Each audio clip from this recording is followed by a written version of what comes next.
మన ఫ్యామిలీ అందరికీ హ్యాపీ హోలీ. మీ అందరూ చిన్నప్పుడు ఈ పాటని ఎంతమంది విన్నారో కామెంట్ చేయండి.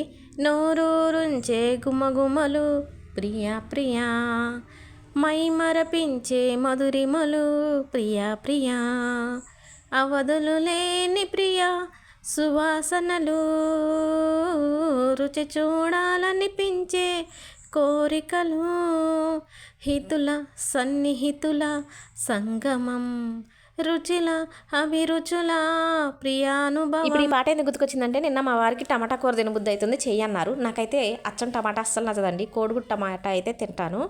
అయితే చిన్నప్పుడు పక్కింటి వాళ్ళ ఇంటికి వెళ్ళి టీవీ చూసేవాళ్ళం అండి. ఆ టీవీ యాడ్లో వచ్చేది ఎక్కువ ఈ పాట. ఇప్పుడైతే యాడ్ అంటున్నాం, అప్పట్లో సుత్తులు అనేవాళ్ళం.